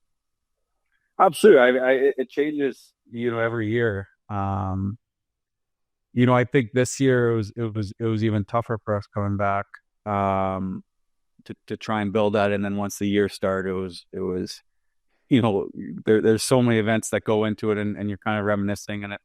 And I mean, it was June 24th, and you're there for a couple of days, and you're right back in 2 months. So it was, you come back and you're still trying to recover, still trying to recuperate and get ready for the season. I think once game starts, it's very easy. I think it's very easy getting back into it. It's almost a managed playing till the end of June for the first 15, 20, 25 games. And then there comes a time where fatigue sets in. But in terms of all that outside, I think that it's just the group that we built, over the last couple of years makes it so easy to come into. It's guys wanting to spend time with each other, whether we're at home, whether we're at the road. It's a very inclusive group, and once games start, it's easy to get into that. It's on. Yep. Reno, can we just take it back for a second to your coaching staff? Because I had Jamie Comp on in LA, and I think he's got 4 cups now, maybe as an assistant coach. I mean, Paul Maurice seems like the guy that you just want to lay everything out there for. And I'm just curious, is this persona kind of the same as we see from the outside of the locker room, or what's your kind of relationship with him? It's pretty similar. He's so honest, he's so direct. But with that being said, he's got such a grasp on the room, and his messaging day in, day out is so important, and getting the best out of us. You guys know, you go through a stretch and you're feeling good, you're winning hockey games, and it's easy to go into the rink. You might lose a bad one or a bad couple in a row, and you're going in and you're kind of dragging your tail and like not really want to go in. You're about to get ripped in a meeting, and kind of worst thing. He's got such a good feel of what the group needs. There was a time where we lost a couple earlier in the year, and guys were expecting to just get roasted in the meeting, and he came in, and it was the most positive meeting that we've ever seen out of him. And we went on a heater after that. And he's just got such a feel of what's needed at any given time. And guys respect that. I mean, there's obviously a coach-player relationship that I don't think it's important to be best friends at all times. I think you got to hate each other at some points, and love each other's at other points, and that's what we got going. And it's all it's all for the best. It's all for the good of the team, There's not many coaches I like to get drunk with, but Paul Maurice is on the top of that list. For a guy that I could just sit down with like a bottle of whiskey or something, be like, all right, let's talk some hockey here, buddy. Let's talk some puck here, fella. What do you got for me? Like, It's not great. One-liners are great. I mean, he is a guy that comes in and you never know what's going to come out of his mouth. And I'm sure some days you guys are just like, where the hell did he come up with that one from? Like, he's always got some new material that always just kind of plays into the situation, right? You got to think, like, when did he come in? 96? Yeah, he was like the youngest coach out. 34 years old or something, He's been around a long time. I mean, our veterans were born in 95, 96, so it's kind of crazy to think, that's a lot of years, that's a lot of experience. Yeah. You can imagine the stories he's got. I got to give some love to your D coach too, Sylvain Lefebvre, Big Sly. I had him in Colorado. He's my favorite D coach ever. And I was going through a tough stretch about game 60, whatever, and he pulled me in. He said, "You haven't been playing great lately." I said, "Yeah, I know." He's like, "You ever think about getting married?" I go, "Let's not get crazy here, bud. It's just been a tough stretch. Get married. Talk about Sly. I'll get back on track. What we got tomorrow?" Big shirt saying that for sure. That's good. But how great is he with your D-core? Because to me, obviously, though he played, he won one, but the way he communicated with me as a player, like, I'm sure he still has that. The D guys must love him there, and you guys as forwards must love working with the guy that communicates so well with everyone. Yeah, absolutely.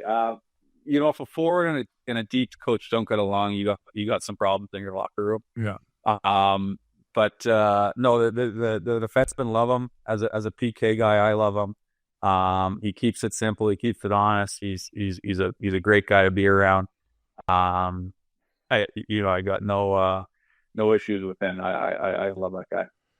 Yeah, he left to go coach the old Hamilton Bulldogs in the American League. I said, Sly, where are you going, bud? I need you here, fella. Like, then they brought in Dave Quinn, and we all know how that went for me there. It was the beginning of the end for me. But hey, Rhino, obviously, congratulations, buddy, Team Canada. First of all, as a guy who's on the team, as ex-players that we're lucky to do this now, we're all so excited to see best on best. And, some people say, oh, it's the Four Nation tournament, this and that. It is what it is. But for a guy who's going to be out there, are you as excited as fans and media and ex-players are to get out there and go best on best and put that red and white on, fella? Yeah, I mean, there's a reason players fought for it to get it back. I mean, you guys know how long it's been.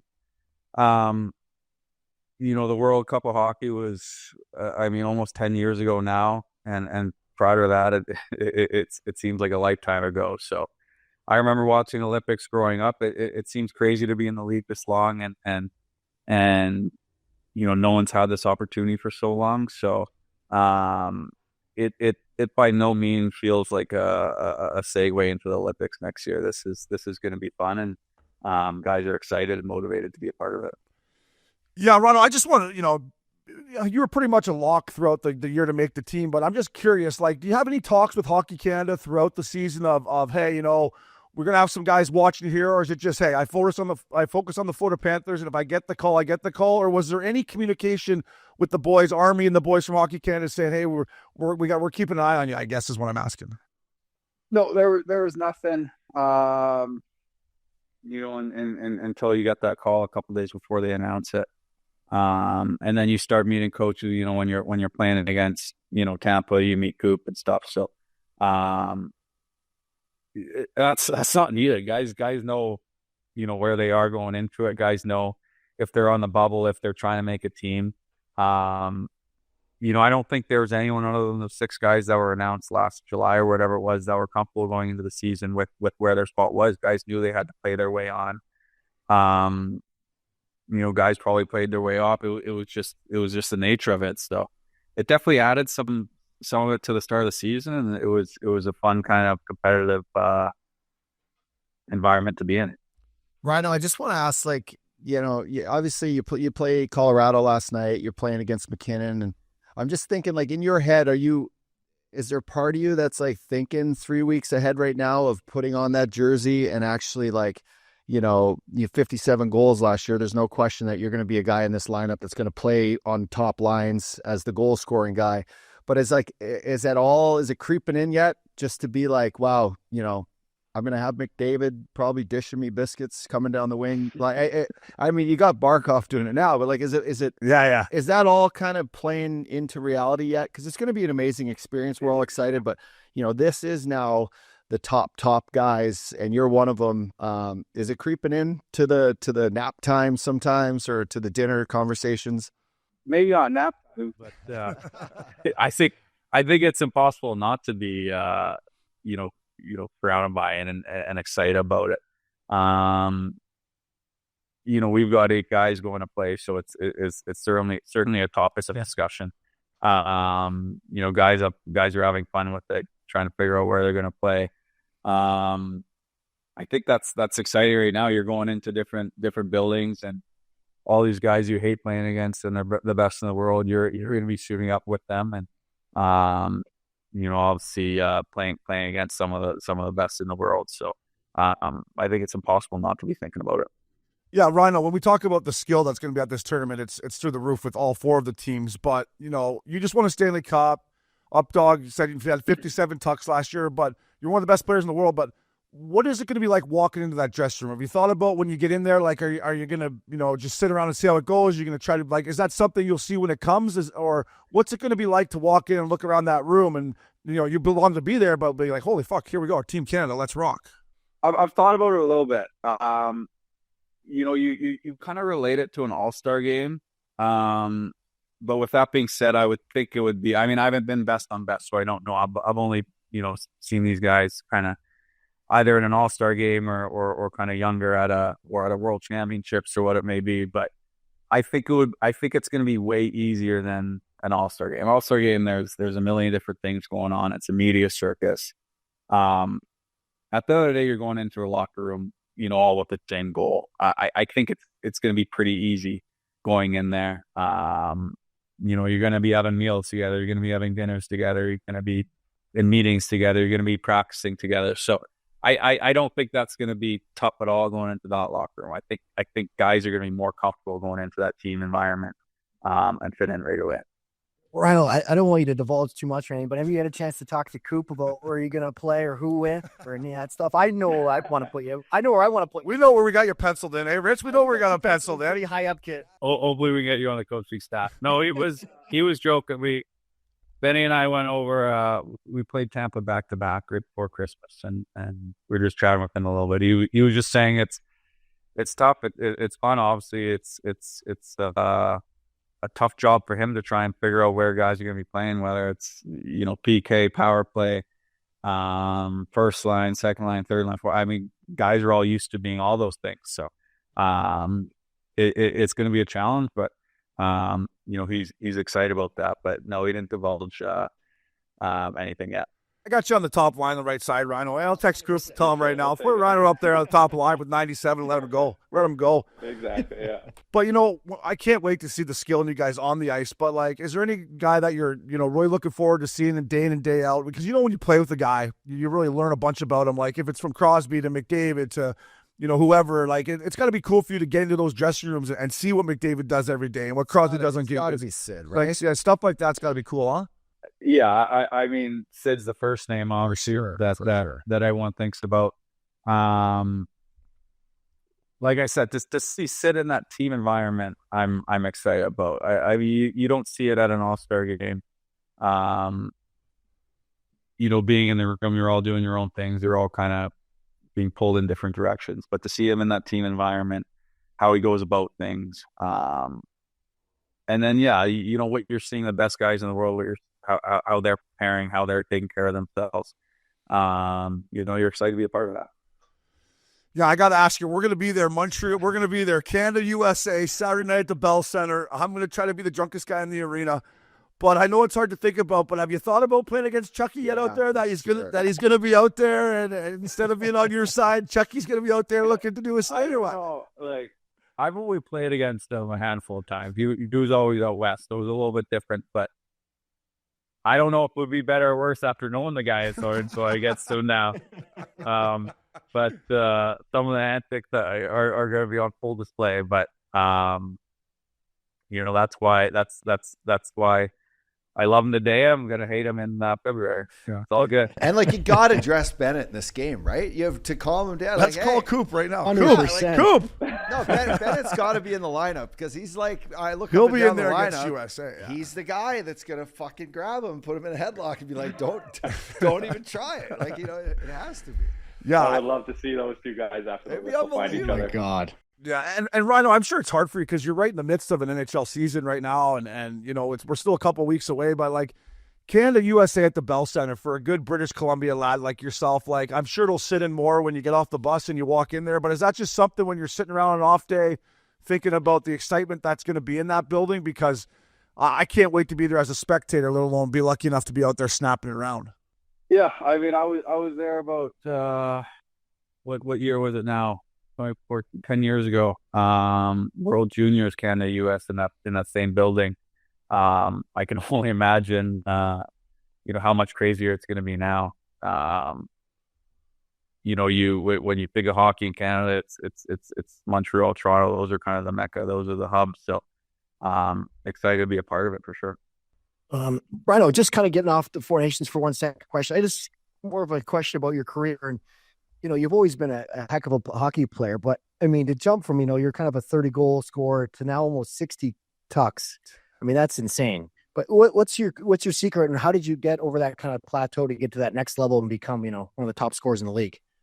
That's interesting. I think I know it's stuff not easy to put your finger on, but there's a number of different things. I always look at it as the preparation I put in. I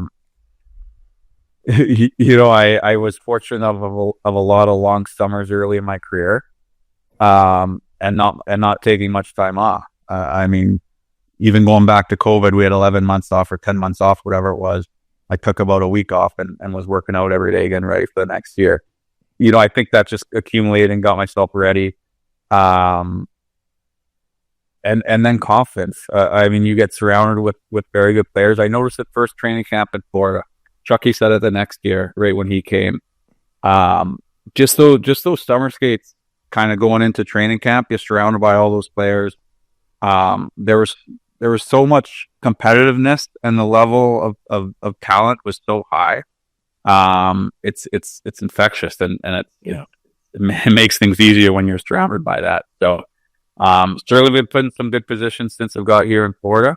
But I think it was just a lot of work that made me at my best by the time, and by the time I was in those spots to really take it over. Ronald, one thing I respect one thing I respect about your game is your ability to kill penalties. And we're all PK guys here at Missin Curfew, but like, how much is that made you a more complete player, right? Like, to score 57 in the National League, we all know you're released, but you can kill penalties. You're smart. You know where to be. Like, has that helped you become a complete player and turn into the player you are now? Yeah, absolutely. It's a fine line. If you're killing 3.5 minutes against Colorado last night, it might take away from some other thing. It's a lot of energy that you're expending, and you might have to take away some other parts of your game. So, I think that's what we've learned the last couple of years. We've utilized more guys on the penalty kill to be able to be fresher offensively when you need it. So that's a big thing. You kind of need to pick your spots a little bit. There's times where I might be going out, knowing we're going out, getting the puck down and getting off right away. There's other times where we know we're going to be taking about 40 or 45 seconds and getting off. So it's kind of a juggling act, but it keeps you in the game. There's penalty kills where I'm clutching the puck more than a 5-on-5 shift. There's just more space. Being on the power play, how much you hate that when other guys got the puck and they're making plays and they're not just throwing it away. It's frustrating as hell. So it's fun to be out there, and there's a lot of touches to be had. Rhino, I got one more for the Four Nations. Sorry, buddy. I'm fired up for this stuff. I can't wait to get there. I cannot wait to get there. But, like, you're probably the perfect guy to ask because, like I said, me and Uppy were at Game 7 last year. I felt that nervous energy in that building, and you guys were up 3-0. And I don't have to tell you, all you went through. Representing Canada, in Canada, you think it'd be more pressure, more excitement? Will you lean on that Game 7 that I've been in the biggest fucking thing ever, and this is just the reward for it, you know what I mean? The pressure or excitement, what do you think you'll feel? I guess you might not know till you get there, but is it something you thought about? A little bit. Yeah, pressure is real for sure. You feel it in the playoffs. I don't know if you guys were there in Edmonton at all, but you sure as fuck felt it there. Rhino, I was feeling for you boys having to get back on the plane every day. I'm like, oh God. Yeah. I went to 3 and 4. I felt it. I knew exactly what I'm talking about. I think the biggest thing is, NHL playoffs are a little different. There's a series. It's Game 7s are almost easier. You're all in the same boat. So I think that'll make it a little bit easier.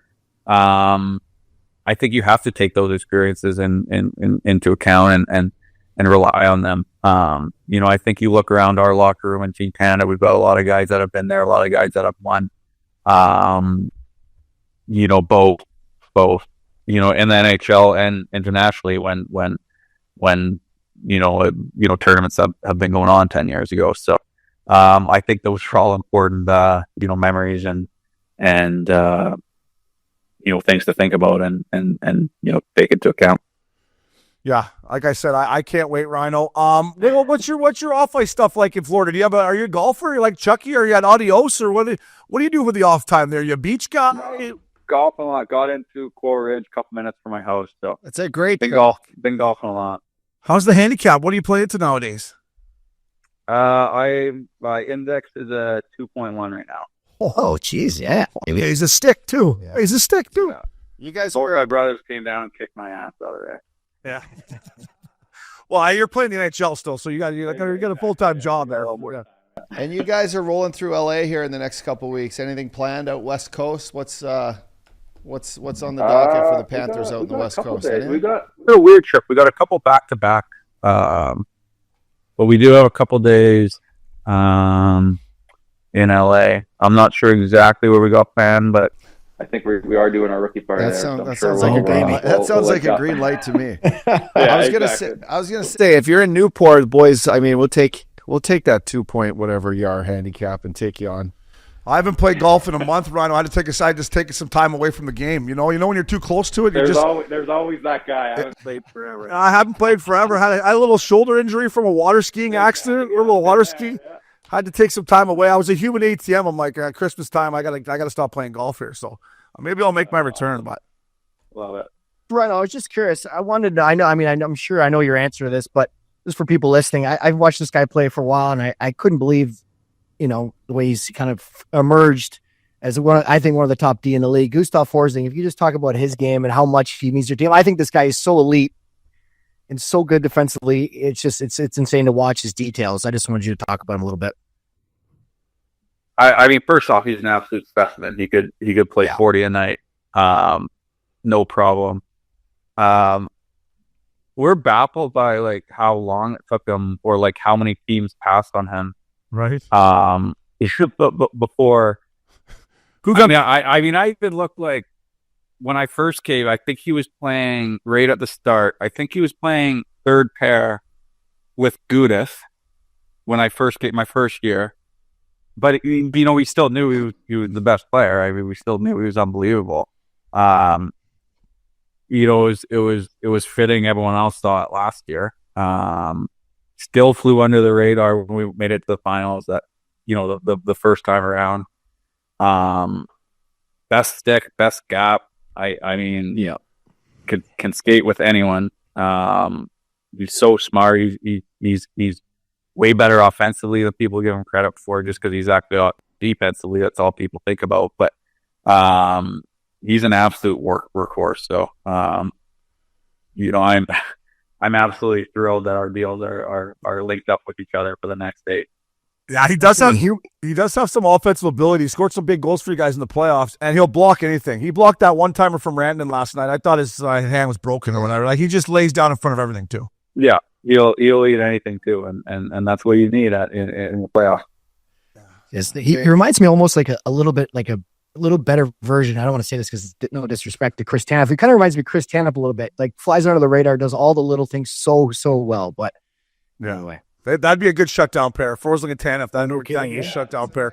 You wouldn't be getting much room out there to maneuver. Pucks in the net, boys. Driving that here. Let's see if we can get one up a shin pad. But, hey, Rhino, I appreciate you taking the time, buddy. We all know how busy it is through the NHL season. Congrats again on Team Canada. We'll be there watching. Enjoy every second of it, buddy. And go Panthers. We love watching you, boys. You guys there. Rhino, you're the man. Thanks for packing in, buddy. Appreciate that. Thanks, brother. Thanks, bud. Tell Chucky he's going down. Tell Chucky he's going down. Will do. Welcome back to Missin Curfew, fellas. Rhino, thank you to Sam Reinhart. First time I met him was, like I said, Coachella. We had a hell of a time, me, him, and Ikes. Got him into a couple shakers. They had the old One Oak shaker, a couple other shakers. Actually, Kevin Connolly got him into the party. Who the fuck am I kidding? But, hey, great guy. Obviously, we talked about the whole interview. 57 goals last year, game-winning goal. You just talked about his personality. Great kid. He's a great kid, and I just, getting a guy on like that to showcase his personality. I mean, the guy now, I didn't get a chance to ask him, like, what's next for a Sam Reinhart? You getting a chance to play in the Four Nations Cup, best on best, but like what you just did the last 3-4 years, like you got to the finals, you felt some failure.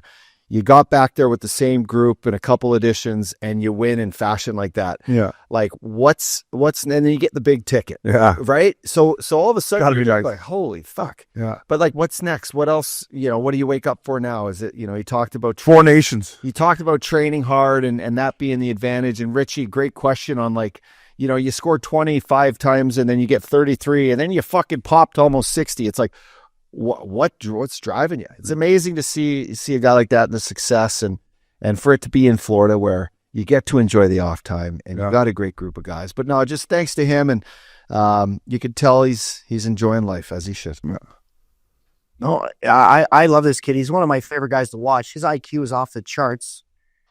Just sees the game so well, knows how to be in his little soft areas that you talk about with goal scorers, know how to get in and get open, and just he's a specialist player. Great to meet the kid. I never met him before. It seems like a really nice kid. I mean, I think you're happy with that. He's probably just saying, like, how can I maintain this? I want to stay at this high level and keep going. And because is he 28, 29 now? Get it, and you get in your 30s, gets a little harder. Yeah. and then try to maintain that. And obviously, they got a team that's built to, possibly win again and again. So I think that's probably what I would guess is his goal, is to maintain this high level of play. And he's a special person, a special player. Yeah, I forgot to ask him when he ringed that one off Skinner's head the other night in Edmonton. I go, were you aiming for that one? He must have been aiming for that one. That one cost me. I had the Oilers in that one, but he just rung it off Skinner's head. Boom. Short side titty. I was like, what a shot. You know what I mean? You know what? I think in order for Canada, just on the Four Nations for a second, in order for Canada to be good, and we're winning. They're going to need him to go off. Like, he's their goal. He's their 60 goal man, right? Like, he's the guy. Like, he's going to play with the best players, but if he can step up and score these big goals, high slot, be in front of the net, create that traffic, be, like Richie just said, be the high IQ guy that plays with fast players, right? Like, he's not the fastest guy out there competing with McKinnon and McDavid, but he's going to be in those spots. If he scores those big goals, I think Canada's got a big advantage. Keep your head up for Chucky. He's definitely smart enough to do that. Right? Keep your head up for Chucky up there. Chucky's going to... Oh, God. Hey, Chucky, look, Ellen. Hey, Brady's fired up, too. Brady's going to be fired up. I mean, I still think... We got to tell him Wilson on the phone here. Hey, Willie, stay ready, Willie. Stay fucking ready. Uppy, you said it about Sam Bennett. That might be a funny matchup. Those guys in the locker room after that game, Like, I'm going to get back to the Panthers locker room. It'd be funny to see. He's like, you caught me with the right there. You kind of jumped me a little quick there. Like, if those guys are in the finals together, if it happens, there's going to be some fucking war out there. It's going to be good. I mean, I don't want to pump this up too much, but I just think in that Saturday night game at home, on Canadian soil, Canada, USA, the Bell Center, if you can't get fired up for that one and you want to put the guy through the third row, I can't wait to see these skilled guys. I think of Ryan Getzlaf, for example. Getzey, anytime he represented Team Canada, he took his game to another level. Like, he played even harder and hit even more. And I know it's different. I know there's not a whole lot of Ryan Getzlafs on that team, but I think you're going to see a guy like Rhino and whoever else kind of get, McKinnon and Crosby on the same fucking ice sheet. Yeah. Are you kidding me, playing together? Yeah. Like, the speed coming at you. McKinnon last night, man, I watched him play against Florida. He might be the best player in the league right now, is he not? He got the puck in the neutral zone, boys, and it was Forsling, and he just buzzed by him like a freight train by a hobo, and it was just gone. I'm like, I'll ask you guys this. Sorry. No, it's all right. No. But, okay, McKinnon, Crosby, Bennett, Tkachuk, they've all won Stanley Cups, right? Yeah. McDavid has not. Are we going to see McDavid put himself fucking out there where he's like coming to the net and fucking like he hasn't got his ultimate goal yet? Is he going to put himself? Is he going to skate 1,000,000 miles down the wing, cut into the net on a fucking Forsling? Yeah, he is. Is he? Oh yeah. Okay, good. I think so too. Yeah. He's going to be so jacked up to be in a room with those guys. I know that. First time ever. He hasn't got the fucking. And I think because he doesn't have his cup yet. And they're right back there again to where, they want to go back to where they were, that he's like, hey, I'm going to win the Four Nations, and then I'm going to win the Stanley Cup too. And Leon's going to be like, hey, just take it easy out there, eh? Like, Leon's going to be on a private yacht somewhere, fucking soaking it up. He won't even watch a game. Connor, whatever you do, don't get fucking hurt enough. Don't get hurt. He's going to be like texting him like, hey, I know this is a big one tonight here, but like, hey. But hey, watch out for those end boards at the Bell Center. Like, they're unforgiving. I need you in April, May, June. Yeah. Fuck. Selfishly, I need you in fucking February, Connor, because I can't wait, boys. So thank you to Rhino. Thanks to you two beauties. That was Missin Curfew, fellas.